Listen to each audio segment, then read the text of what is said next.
Angels are being dispatched right now. Hamanda aka ata raka teda baka sanda ata ambo osa kata rite eke banda ata rike didi ashata. For angels have even been dispatched from Africa right now. Africa right now. Africa right now. From Africa right now. They're coming here. They're coming here. Angels from where are being dispatched? I know she did not say Africa. You better call on some American angels. We are angels from Africa. We got Africa responsibility. You better call on Charlie's Angels, Angels in the Outfield, Devil's Food Cake Angels, Anaheim Angels. We is not helping y'all. No, you got us messed up. Michael, do you hear this? Paula White, runga tanga duck. You was wronga tonga nothing. We is not coming to help y'all. That is American problems, girl. You tripping. No. America is divided.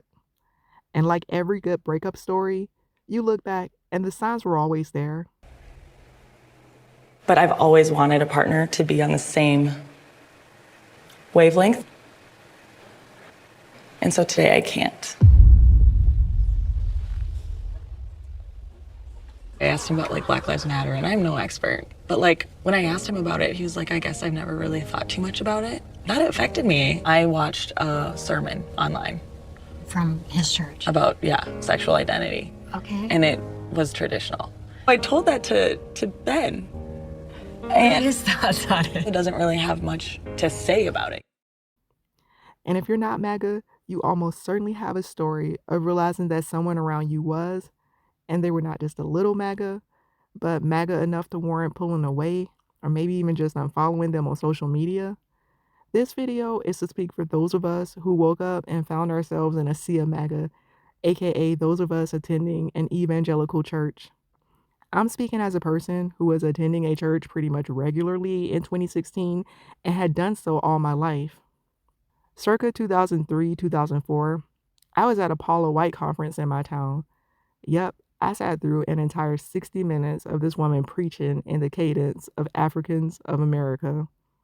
1991, they established their ministry, which they later called Without Walls International Church in Tampa, Florida. And it sound like she ain't got no walls left. Let me stop. The multiracial congregation is known for its emphasis on urban ministry. Paula also founded Paula White Ministries. Now, I understand having a calling, feeling led to work with urban communities, but that doesn't mean that you have to morph and, adopt the vernacular and, become obsessed with Black people so much that you want to imitate them. Now, that's borderline offensive. Could it have anything to do with us being more accepting as a people? I mean, I'm just wondering if she was shunned. Who knows? Let me just keep listening. Maybe the truth will be, revealed. Now, the reality is that I grew up in a Black church with a pastor that never sounded like Paula White. But I am aware that this is how Black preachers are often portrayed in cinema. So Miss White must have saw her share of characters because, just listen. Crying over all that happened to you. The devil's a liar. It's over with. It's done. It happened, baby. I can't change it, but I've got a chance that I will embrace. Anyway, I maintain that Paula was never a preferred speaker for me. I literally attended that conference as a gift to an older family member who wanted me to go with her, but I didn't have a huge issue with Paula even after spending that hour listening to her manipulate her lung diaphragm system just to say much of nothing.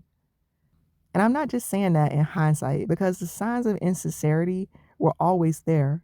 Watching Paula White, it was clear that she was putting on a show for Black folk, but it wasn't clear why, which made it easy for me to preserve a neutral disposition towards her, a microcosm of how the evangelical church could skate by with the same benefit of doubt and courtesy from a lot of us until MAGA.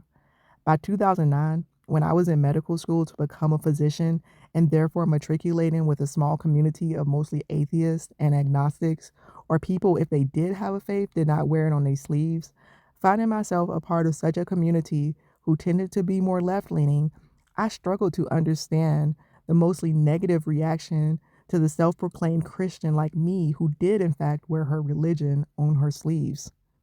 I wondered why so many of my colleagues were not at least neutral in their feelings to religion and Christianity in particular.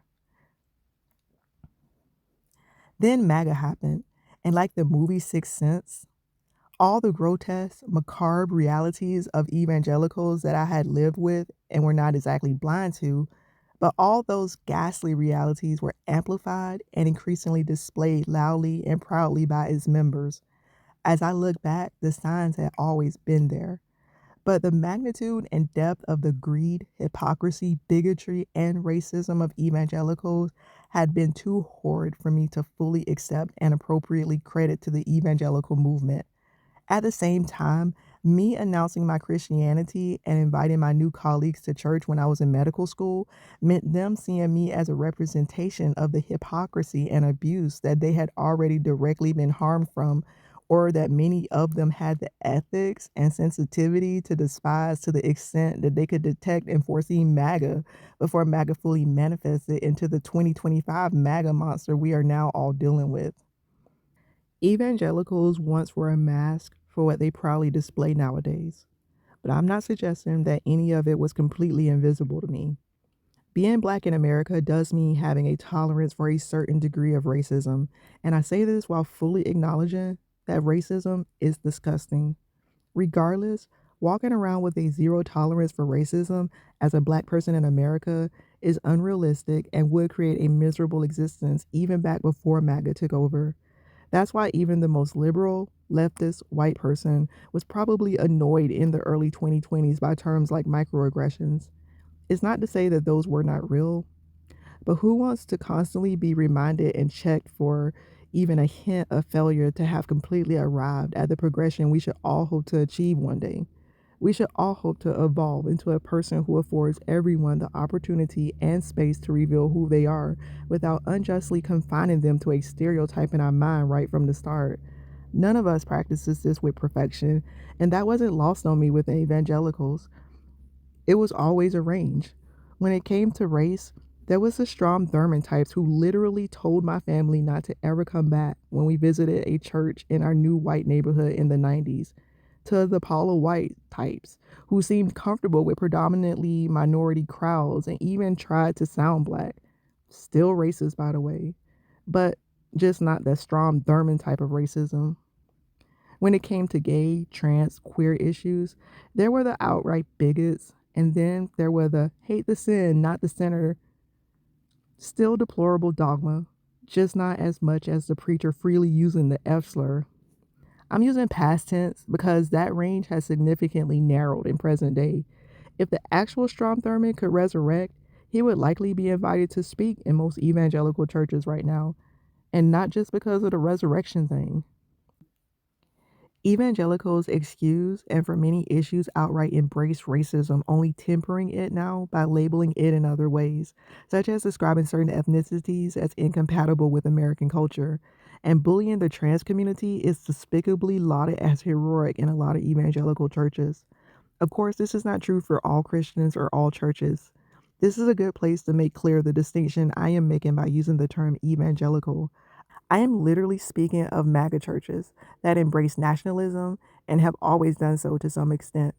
For as long as these churches have been around, there have been other churches where nationalism isn't even a component. A clear example are black churches. And yes, I acknowledge that the black church label encompasses a diverse plethora of church types and denominations. But having attended a black church for most of my childhood, and then predominantly evangelical ones that are now full MAGA for most of my adulthood, I can assert that there are sharp differences. These differences support the assertion that the Bible is subject to interpretation, and how a person or group of people interprets its content serves as sort of a Rorschach test of sorts. And interpretations have consequences. For instance, I grew up in my black church being reminded that we do not wrestle against flesh and blood, but against spiritual evil. This meant that when you are provoked, oppressed, or treated unfairly, you do well to remember to direct your anger at evil forces that people often surrender to instead of the actual person or the human systems associated with the actions. That's not where you put your anger. You put your anger with the evil in this world. Consequently, you are to fight against the actions of evil by embracing and perpetuating good and love as far as it's in your power to do so. This turns the fight inwards and keeps you out of trouble that would come by bopping someone in the head. You are to instead work on your own patience, love, and ability to forgive. This is the way I was taught. This particular set of scriptures are found in Ephesians 6. And at my church growing up and in my home as well, this is the way it was taught to me. The fight is inward, and You yourself are supposed to develop patience and forgiveness and tolerance so that you don't succumb to evil and so that you can deal with evil knowing that that person is a human. And the evil in this world is what you hate, not the person. But when I started attending evangelical churches, the ones that are now MAGA, there was a difference. And you can walk over my office right now. To God be the glory, I lie not. We got first and last names of 6 witches that are in our church. And you know what's strange? 3 of you are in this room right now.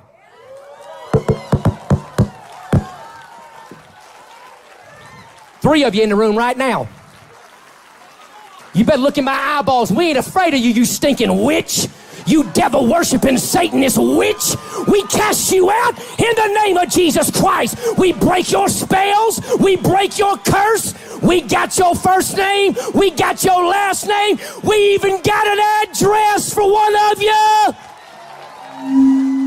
Yeah, so when the evangelical churches read Ephesians 6, they were talking about people actually being agents of evil. This is why you now, in this day of full evangelical MAGA manifestation, you have people like Ruby Frank nearly unaliving her own kids because in her mind, they had an actual demon in them, or the QAnon conspiracies that slander actual individuals without any evidence. And the list could go on. Seeing humans as witches or actual agents of evil and not as humans influenced by evil or having given in to their worst impulses and committing evil like we could all do if we didn't acknowledge some minimal moral code to live by independent of our urges and impulses. If we see some humans as not human at all or as a worse human than ourselves inherently, well, then this creates a hierarchy, and consequently, human rights are not so basic and not so universal anymore. Empathy becomes selective. Fully manifested, this mentality would create a society that horrifies decent humans, religious or not. So, well, it's 2025, and most of us are horrified. This is true especially for us who were in the thick of it and were attending evangelical churches and conferences. I remember the day I saw the first phase at the church I used to attend. I remember its first phase of full MAGA. The pastor began to speak on his desire to return to a time where society was like it was in the 1950s and 60s. And my black self, as he spoke, I began silently making excuses. Like, oh, he's talking about the good stuff, like being able to afford a house, not the sexism or segregation or redlining or absence of civil rights. But today, as this and many other churches have reached this full MAGA form, I know that consciously or not, he was craving the pre-civil rights era and all that came with it. Post-editing Ugly Doctor here. I hope you'll bear through the lower quality audio here with Jared Sexton. What he had to say is just so well articulated. I could not eliminate it, even though the audio is not up to even my current low standards of a startup channel. So I hope you'll bear through it because he expresses his thoughts and connects the dots of MAGA so well. Of cultural decadence might help explain the elevation of Trump as the bastion against it, because you pointed to increasing rights for gay and trans people, for women. I can't remember if you left out race, but that's probably at the top of the deck when it comes to changes that the other side would describe as decadent and a marker of American decline. And on every count, Trump is a champion for 50s or 60s vision of America, which puts women back in the kitchen and puts minorities in their place and ignores or persecutes gay and trans people. Maybe he is the standard bearer that actually isn't hypocritical in his approach. Yeah, and that's what matters at the end of the day. And I'm glad you brought up the 1950s because, whenever, like in conventional history, whether it's like CNN or Time Life or whatever it is, you look at the 1950s, it's always sort of like the nuclear family in the suburbs and everything's great. Like nobody's fighting, nobody's doing whatever. Meanwhile, just out of frame are people of color who are, just absolutely being held down. Over here are women who are living lives where they're being oppressed. And over here are gay and trans people who can't live their lives, right? They want to go back to that. It is very much a thing where they believe, make America great again. They never say it explicitly. They want to go back to the time where that sort of ecosystem was in place, right? Before civil rights, before the social revolutions of the 60s and 70s, quote unquote, upset everything. They want to get back there at any cost. And Donald Trump is a great avatar for that because what he tells them is that their desire for that isn't wrong. This is the amazing truth of Donald Trump. This is what does it. The reason why he was able to gain power wasn't because he asked for more from people. He asked less from people. He said, you don't have to be a good person. You don't have to, interrogate your privilege. You don't have to interrogate why you feel bad things. Those people who tell you those are bad things, they're wrong. You're actually a realist. And it's not just that Donald Trump is telling them they're not wrong. He's telling them they are righteous for wanting to return to the 50s, to that era where you had racial hierarchies, where you had very clearly defined roles. He has fed the religious fervor that upholds that.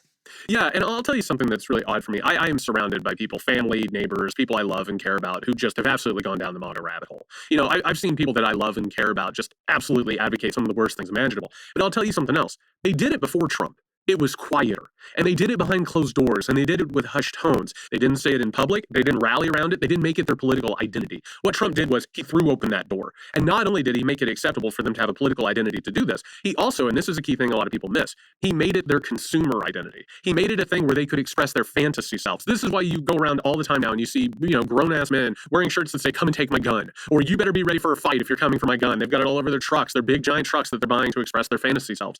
What he has done is he has given people a fantasy identity that can work against what they're afraid of, which is this. They feel powerless. And because they feel powerless, they need an expression that says, I'm very powerful. I'm a warrior. Evangelicals, MAGA, have always seen themselves as powerful and worthy, a special kind of human above every other kind. They've placed themselves so high, all the while using the Bible and or nationalism and or supremacy to give themselves permission to do it. Many of these gatherings I attended under the label of church were actually 60 to 90 minutes of straight reminding themselves why they were above it all, why they were better, why they must win, with the simultaneous message that others are going to try and take your rightful powers from you, your rightful land and possessions from you, whether it's humans or evil humans. With my background, I heard, you're a winner. With the help of God, you are going to overcome evil and spread good in this world and help people be a winner too. It wasn't until the explosion of MAGA that I looked back on these gatherings as the rallies they were before there were actual MAGA rallies. That Paula White gathering I attended in 2003, 2004, that was the essence of her message. You're a winner. You can't lose. I realize now she was practicing on Black people until she could get her foot in the door in other spaces. That is why I look at this photo from today with her in the Oval Office, full MAGA, praying over a president that has nakedly elevated hate and human destruction. It's no surprise. The signs were always there. Yes, I feel a bit silly having attended so many MAGA rallies before they were called MAGA rallies, though the message was far more opaque. But now when I think about it, this is the natural progression of a people who have lifted themselves so high on grandiose lies and find their inherent value, their inherent internal value in being special and better than. It's a mentality so false at its core that is fundamentally fragile, and they know it.